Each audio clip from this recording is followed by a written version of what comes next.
Have you ever stopped to think that perhaps everything you believe to be financial security might actually be a carefully constructed illusion? What if I told you that millions of middle-class families around the world are walking on a financial tightrope so thin that a single emergency can make everything collapse, but they simply don't realize it because they're wrapped in a comfortable feeling of stability that never truly existed? In this video, you're going to discover why that life that seems solid, with a steady job, a home you own, a car in the garage, and bills paid on time, might actually be keeping you trapped in an invisible cycle of dependency, debt, and vulnerability that gets tighter with every passing year. We're going to talk about the silent middle-class trap, about how inflation erodes your purchasing power while you don't even notice, about why the financial stress you feel is not just a coincidence, and most importantly, about how the very structure of the system was designed to keep you exactly where you are, working more, earning less in real terms, and always with that feeling that there's never quite enough left over. If you stay until the end, you'll understand why escaping this trap is becoming harder every single day. And, more importantly, you'll start to see the invisible chains that hold you so that you can finally begin thinking about how to break free from them. Let's start this conversation with a very simple question, but one that can be quite uncomfortable when you really stop and think about it honestly. Do you feel financially secure? I'm not talking about that automatic answer we give when someone asks, that social response that comes out without thinking. I'm talking about stopping right now, taking a deep breath, and genuinely asking yourself, if tomorrow you lost your main source of income, how long could you maintain your current standard of living without panicking? 1 month? 2 months? 3? And if on top of losing your income, an expensive medical emergency came up, or the car broke down, or the house needed urgent repairs, what would happen to you and your family? This question isn't meant to scare you, but to wake you up. Because the uncomfortable truth is that most people who consider themselves middle class, who look at their own lives and think they're in a reasonably stable position, are actually just 1 or 2 unexpected events away from a serious financial crisis. And the most disturbing part of all is that they don't know it. They live with a false sense of security that works very well until the day it doesn't work anymore. Think about this with me for a moment. You've been working for years, maybe decades, waking up early, fulfilling your obligations, paying your bills on time, doing everything you were told you should do to have a financially responsible life. And yet deep down, you know that almost nothing is left over at the end of the month.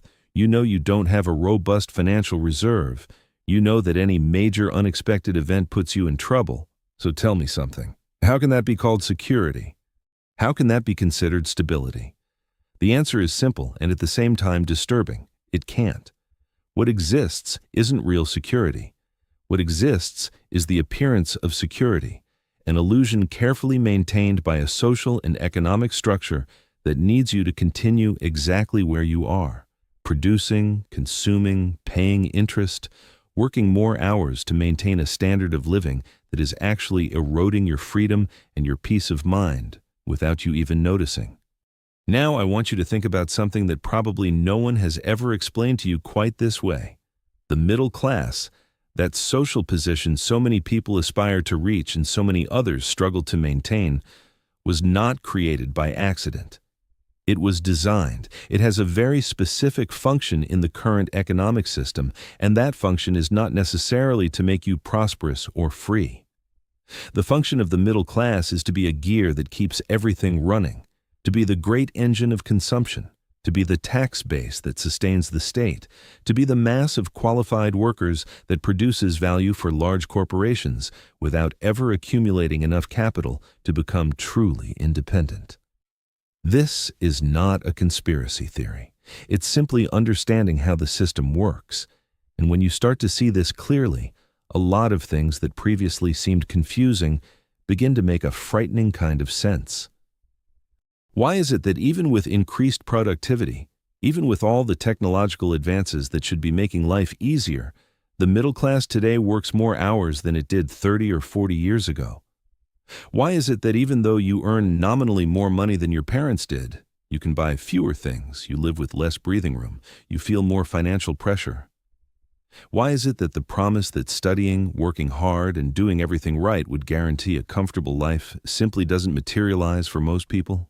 The answer to all of these questions lies in what I call the middle class trap, a set of economic, social, and psychological mechanisms that work together to keep you in a position of dependency disguised as stability. Let's talk about one of these mechanisms that is perhaps the most silent and the most devastating of all: inflation. You know what inflation is, of course. Everyone knows it's when prices go up. But do you really understand what that means for your wallet over the long term? Let me give you a concrete example. Imagine that 20 years ago you were earning $1,000 a month, and that was enough to live reasonably well, to pay rent, food, transportation, and still have a little left over at the end of the month. Now, fast forward to today, and you're earning $3,000 a month. It seems like you're earning a lot more, right? 3 times more, to be exact. The problem is that over that same 20-year period, prices didn't rise in the same proportion. They rose much more. The rent that used to cost $200 now costs $800. The food that used to cost $300 now costs $1,200. The transportation that used to cost $100 now costs $400. And when you do the math properly, you realize that even though you're nominally earning 3 times more, you're actually able to buy less than you could 20 years ago. Your purchasing power has decreased. Your quality of life in real terms has fallen. But because the number on your paycheck is higher, you have the illusion that you're progressing, when in reality, you're regressing. And here's the crucial point I want you to understand. This is not an accident. This is not an unwanted side effect of the system. This is the system working exactly as it was designed to work. Inflation is a silent way of transferring wealth from those who work to those who own capital. Because while your salary increases slowly, always chasing inflation, the real assets, the properties, the stocks, the investments that belong to the truly wealthy, those keep pace with and even surpass inflation, generating real wealth for those who already have wealth, while you, living on a salary, fall further and further behind. And that leads me to another question I want you to honestly reflect on. Do you think you're building wealth or just keeping up appearances? Because this is a fundamental distinction that many middle-class people never make. The person has a financed car, a financed house, a credit card they use every month, some installment payments here and there. But when they sit down to do the real math, they realize they have no assets. They have liabilities. They don't have positive net worth. They have debts that will take years to pay off. And meanwhile, life goes on, the years accumulate, and that feeling of making financial progress simply never materializes into real freedom, real peace, real security. Let me explain something that few people stop to think about. There is an enormous difference between appearing wealthy and actually being wealthy. The middle class is generally expert at appearing wealthy, at having the external symbols of success: the nice car, the house in a decent neighborhood, the brand name clothes, the annual vacation. But when you look at the financial structure behind that facade, what you generally find is fragility, debt, total dependency on the monthly income that comes from employment, the absence of significant reserves, the lack of assets that generate passive income. And it is this fragility hidden behind an appearance of stability that characterizes the middle-class trap. Now, let's talk about another crucial aspect of this trap that has to do with the way we are conditioned to think about work and money from a very early age. Have you ever stopped to question where your beliefs about what constitutes a financially successful life come from? You probably grew up hearing that you needed to study to get a good job, that a good job was one with formal employment, a fixed salary, benefits, that you should work for 30 or 40 years at the same company or at least in the same career, and that if you did all of that correctly, you would have a peaceful retirement and a comfortable life. That is the script that was sold to entire generations of people, and the vast majority believed it and followed it to the letter. But here's the problem. That script was written in a very different era, in an economic world that no longer exists, and even back then it already had serious flaws. But today, in the 21st century, with the globalized economy, with automation eliminating jobs, with the precarization of work, with longevity increasing and pension systems collapsing. Following that old script is almost a guarantee of financial frustration.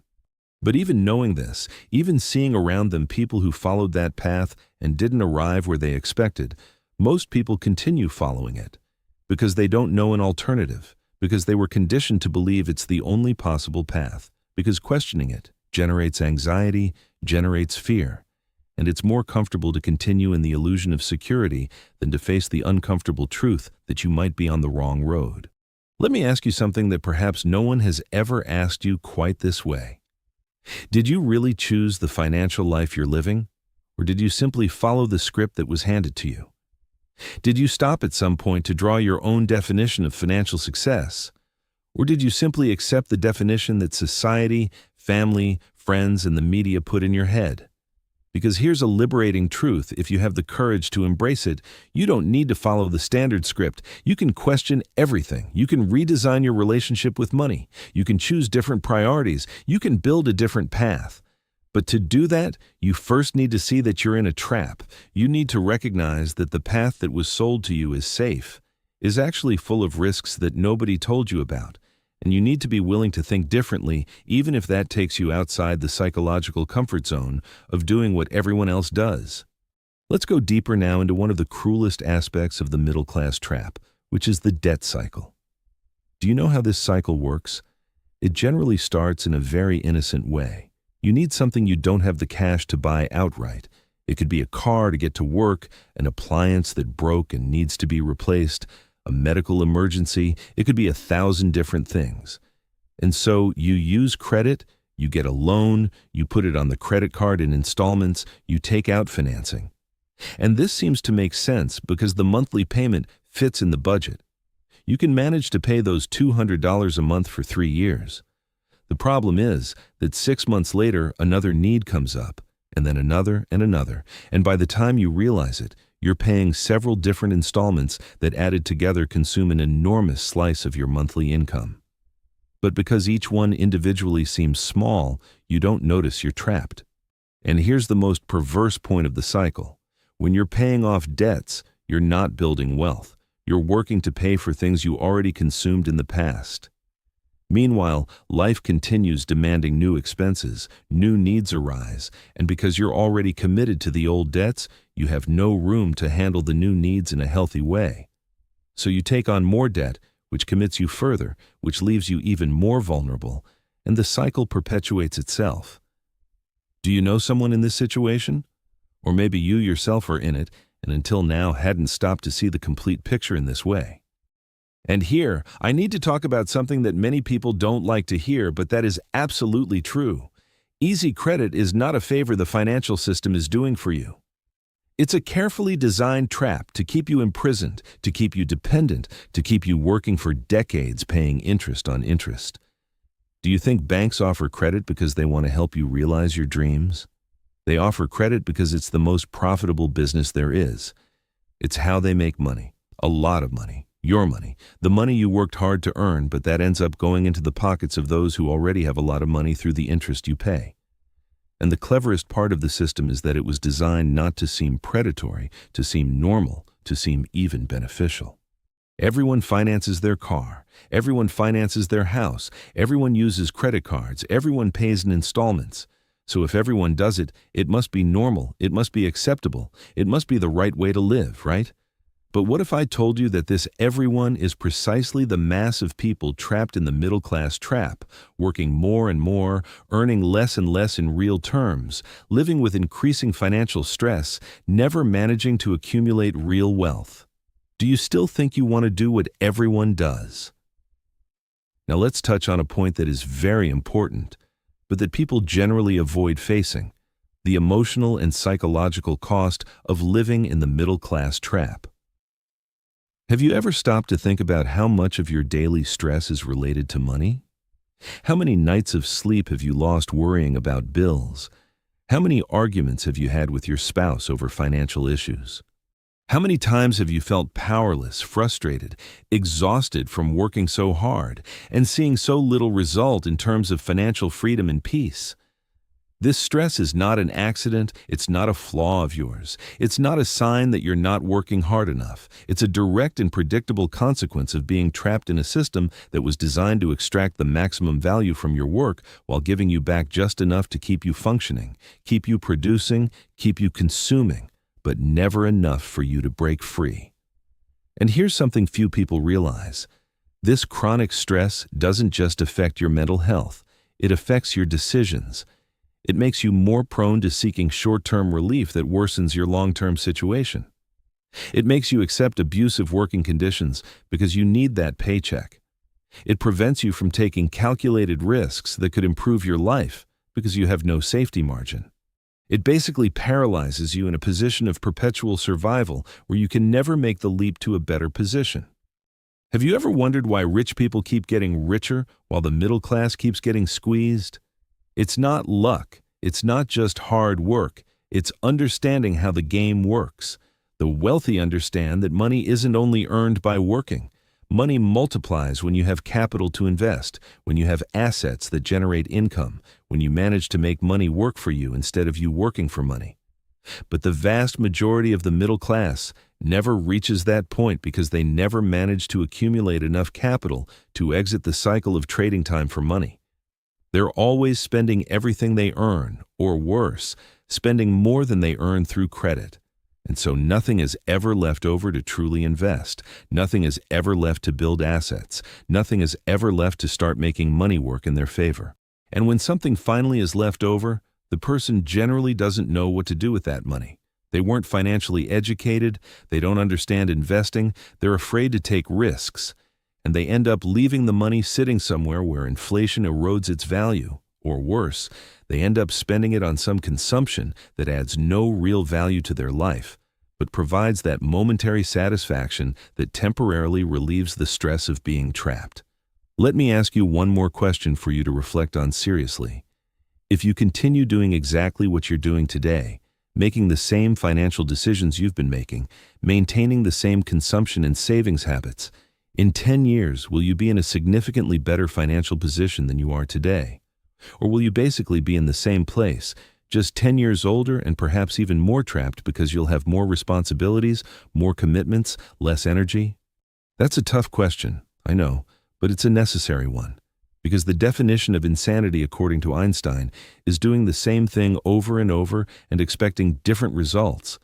And yet that's exactly what most people do with their finances.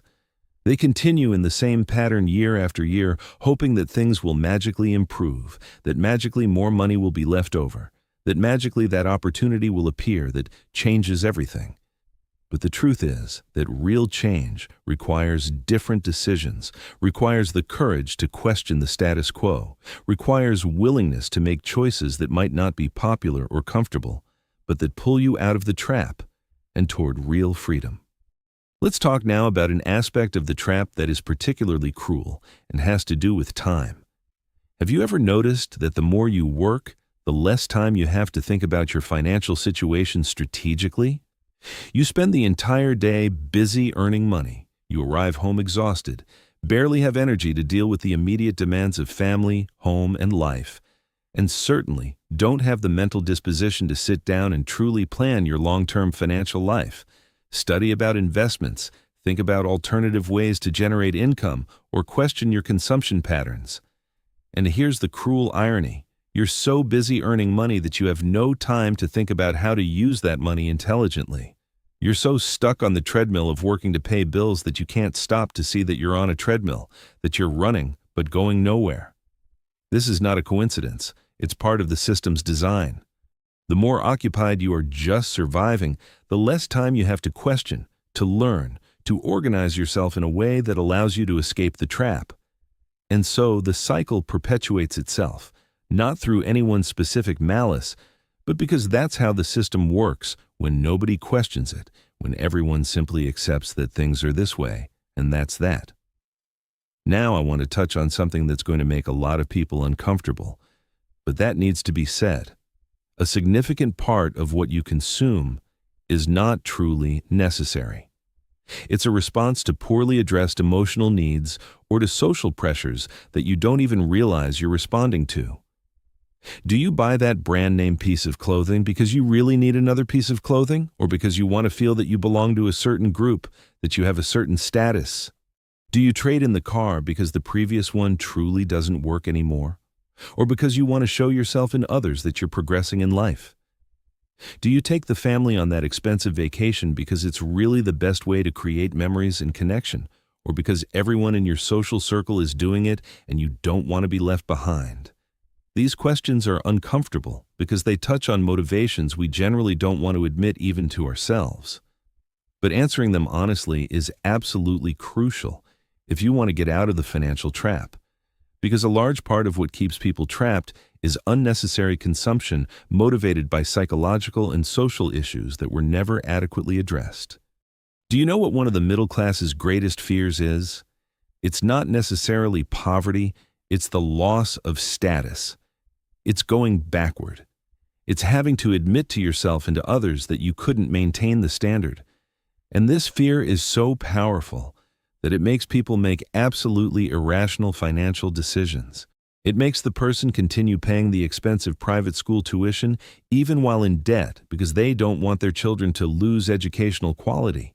It makes the person keep the new car financed even while bleeding the budget dry, because selling it and buying a simpler one would be taking a step backward. It makes the person continue living in an expensive neighborhood, even barely able to pay the rent, because moving to a more affordable place would mean losing status. And here's the point I want to be absolutely clear. There's nothing wrong with wanting nice things, with valuing quality, with seeking comfort and even status if that's important to you. The problem is when these things are costing you your freedom, your mental health, your real financial security, and you still keep prioritizing them because you're more concerned with the external appearance of your life than with the internal reality of your financial situation. Now let me tell you something about the future that may be even more concerning than everything we've discussed so far. The middle-class trap is getting tighter over time. It's not getting easier to escape, it's getting harder, and there are very clear structural reasons for this. First, automation and artificial intelligence are eliminating middle-class jobs faster than they're creating new ones.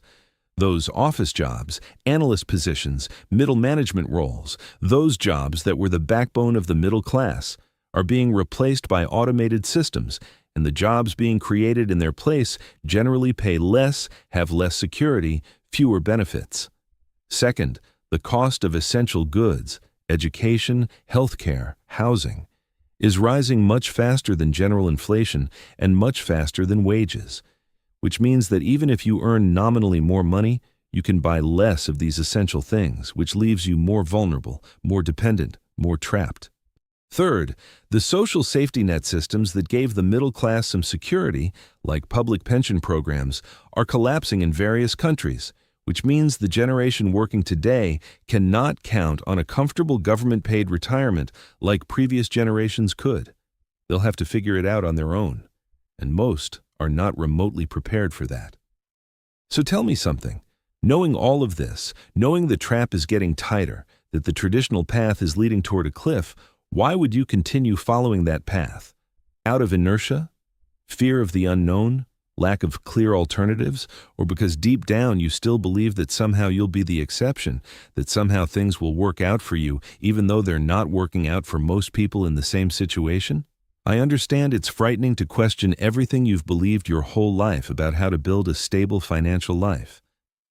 I understand it's uncomfortable to look at your current situation and recognize that perhaps you're in a more fragile position than you'd like to admit. But I ask you, what's more frightening?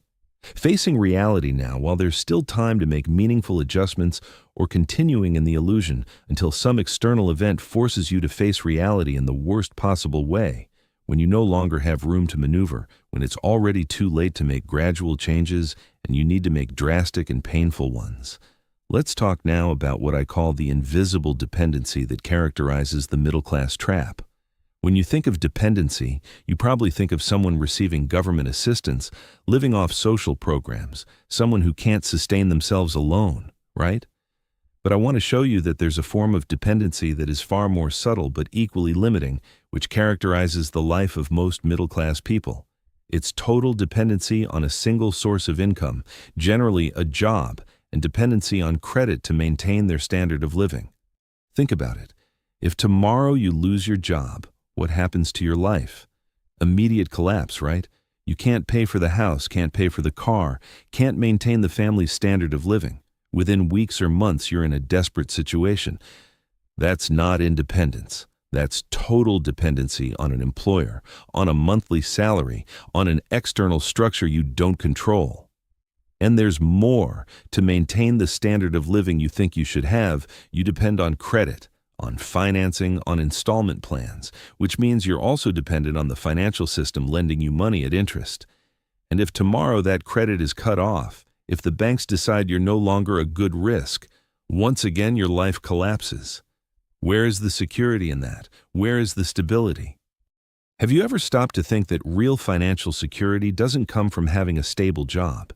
It comes from having multiple sources of income, from having assets that produce income independent of your work, from not having debts that bleed you every month, from having sufficient reserves to weather storms.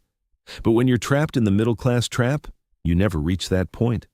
You're always running to catch up, always dependent, always vulnerable. And the worst part is that you don't realize how vulnerable you are until something goes wrong. And here's a hard truth that needs to be said. Most people only wake up to the reality of the trap when they're already in crisis, when they've already lost their job and discovered they can't find another at the same level, when they're already up to their neck in debt and realize they can no longer pay, when they're already sick from stress and realize they sacrificed health and family to maintain a standard of living that never brought real happiness. And by then it's much harder to get out, much more painful, requires much greater sacrifices. Wouldn't it be better to wake up sooner? Wouldn't it be better to look at the situation with honest eyes now, while there's still room to make adjustments, to change course, to escape the trap before it closes completely? Let me tell you about something I think is at the heart of the whole issue, which is the difference between living to work and truly working to live. The middle-class trap transforms you into someone who lives to work. Your entire life revolves around the job. You wake up thinking about work, you spend the day working, you come home thinking about work, and in the moments when you're not working, you're so exhausted that you can barely enjoy anything. Barely be present with your family, barely cultivate hobbies or passions or anything that gives real meaning to life. And all of that for what? To pay bills, to maintain a consumption standard you're not even sure you truly want, to accumulate things that no longer make you happier, to impress people you don't even like that much. Where is life in all of that? Where is the pleasure? Where is the purpose? Are you living or just existing? Just surviving, just fulfilling a script that someone else wrote for you without ever asking if this is what you truly want? Now I want to talk about something that may be the key to starting to escape the trap, and it has everything to do with awareness and honesty. The first thing you need to do if you want to escape the middle-class trap is admit that you're in it. Stop pretending everything is fine when it isn't. Stop keeping up appearances and start looking at the reality of the numbers in your financial life with brutal honesty. How much do you really earn? How much do you really spend? How much do you really owe? How much positive net worth do you really have? Assets that aren't financed, money that isn't already committed. If you do these calculations honestly, you'll probably be startled by what you find. You'll probably realize your situation is more fragile than you admitted to yourself. But that shock, that discomfort, is the beginning of change. Because you can't fix what you won't admit is broken. You can't escape a trap you don't recognize as existing. After you have that clarity about where you truly are, the next step is to question everything about how you got there. What decisions led you to this situation? What beliefs about money are you carrying that might not be true or useful? What social pressures are you responding to without questioning? What fears are driving your financial choices? This work of financial self-knowledge is absolutely crucial, but it's also something almost nobody does because it's uncomfortable, because it requires looking at things we'd rather not see, because it may mean admitting we were wrong, that we were naive, that we believed things that weren't true. But without this process of deep questioning, You'll continue repeating the same patterns, continue trapped in the same cycles, continue getting the same frustrating results you've been getting until now.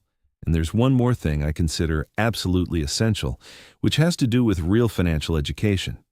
Have you noticed that we spend years and years in school learning all kinds of things, but nobody ever teaches us how money really works? Nobody ever explains what inflation truly is and how it affects you. Nobody ever teaches the difference between an asset and a liability. Nobody ever explains how compound interest works, both in your favor and against you. Nobody ever prepares you to understand how the financial system really operates and what the real rules of the game are. Why do you think that happens?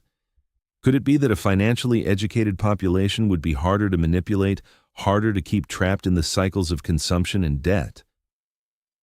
I don't have the definitive answer to that question, but what I know with certainty is that if you want to escape the middle-class trap, you're going to need to educate yourself financially in a deep way. You're going to need to understand how money really works, how the wealthy think about money, how to build and protect wealth, how to make money work for you instead of you working for money for the rest of your life.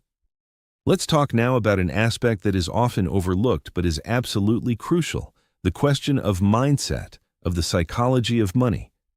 You can have all the technical knowledge in the world about finance and investing, but if your mindset toward money is one of scarcity, of fear, of victimhood, you'll continue to be trapped. The person with a middle-class mindset stuck in the trap generally thinks like this: money is limited. I need to hold on to everything I have tightly. Any risk can make me lose everything. Opportunities aren't for people like me. The rich got there through luck or connections, and I'll never make it. My destiny is to work hard for the rest of my life and hope retirement is enough. This mindset is not your fault. It was installed by years of social conditioning, by experiences, by messages you received. But as long as you operate from it, you'll continue getting the same results. Changing the mindset isn't easy. It doesn't happen overnight, but it is possible. And it begins with being conscious of your own thoughts and beliefs, questioning where they come from, whether they're truly accurate, whether they're serving you or limiting you. Now let me ask you a question that is both simple and profound. What do you truly want from your financial life? Not what you think you should want, not what other people expect you to want, but what you genuinely want. Do you want to be wealthy? Why? What does being wealthy mean to you? Do you want to be free? What is financial freedom in your understanding? Do you want security? What does true security look like? These questions are important because most people are chasing financial goals that aren't even truly their own. They're chasing what society said they should pursue, and for that reason they never arrive anywhere that makes sense, never achieve real satisfaction. If you don't have absolute clarity about what you want, about why you want it, about what your ideal life looks like in terms of your relationship with money, you'll continue being pushed by circumstances, continue reacting instead of acting intentionally, continue trapped in the trap because you don't even really know where you want to go other than away from where you are. And here's something that needs to be very clear. Escaping the middle-class trap doesn't necessarily mean becoming rich, doesn't necessarily mean having millions in the bank. It means building a life where you have real options, where you're not trapped by financial dependency, where you have room to handle unexpected events without panicking, where you can make choices based on what's best for you and your family and not just on what you can afford to pay. For some people, this might mean voluntarily reducing their standard of living to eliminate debt and build reserves. For others, it might mean seeking additional sources of income, even if that requires extra effort in the short term. For others still, it might mean completely changing careers, cities, or lifestyles. There's no single answer that works for everyone. There are only general principles that need to be adapted to your specific reality, your values, your situation. But what is universal is that if you continue doing exactly what you're doing, you'll continue getting exactly what you're getting, and if that isn't enough, if you're trapped, if you're stressed, if you're vulnerable, then something needs to change. Let me share a truth that can be liberating if you have the courage to embrace it. You don't need anyone's approval to make different choices with your money. You don't need to follow the standard script just because it's what everyone does. You can question everything, you can experiment, you can make mistakes, you can learn. You can build a different path that makes sense for you even if others don't understand or approve. The middle-class trap is maintained largely by fear of social judgment, by fear of appearing to be a failure, by fear of admitting that things aren't as good as they appear. But when you free yourself from that fear, when you prioritize your real freedom over your social image, when you have the courage to make decisions that might be unpopular but that move you closer to your true goals, that's when you truly begin to escape the trap. Now I want to talk about something that can make all the difference in the world, which is the question of time and urgency. Many people know they're trapped in the trap. They know they need to change, but they keep putting it off. They keep waiting for the right moment, planning to start next Monday, next month, next year, after the vacation, after the holidays pass, after resolving that other thing. And time passes and nothing changes because it's never the perfect moment, never the comfortable moment, never the fearless moment. But here's the hard truth. The best time to start escaping the trap was yesterday. The second best time is right now. And every day you delay is one more day trapped, one more day of interest accumulating if you're in debt, one more day of lost opportunity to start building something different. You don't need to make perfect changes. You don't need to have everything planned down to the smallest detail before starting. You need to take the first step, even if it's small, even if it's uncomfortable, even if it's frightening. Because it's the first step that breaks the inertia, that takes you out of victim mode and puts you into the mode of being the agent of your own life.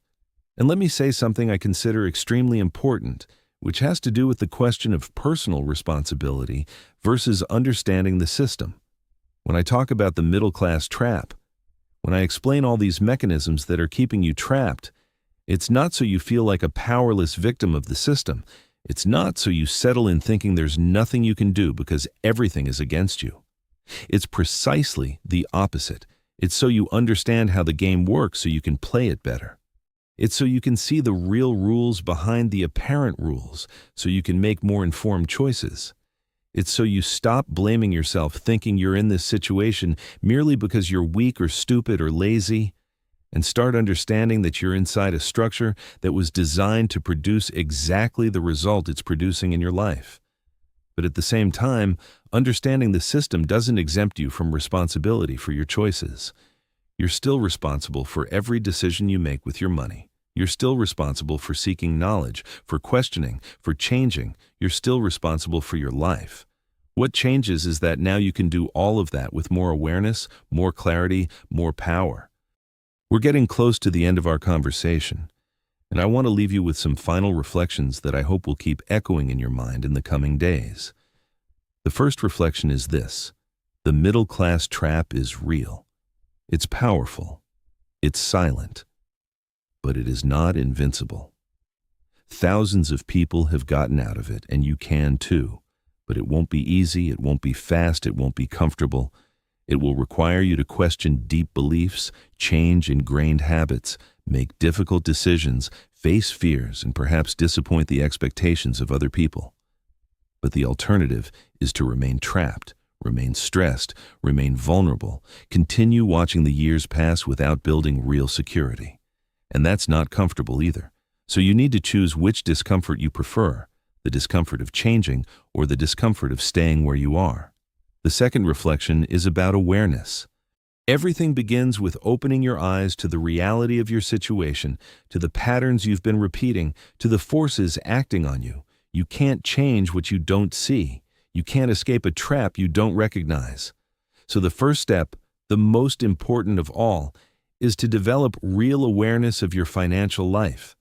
And that means looking at the numbers honestly, questioning your motivations, understanding your emotions in relation to money, being willing to see uncomfortable things about yourself and your situation.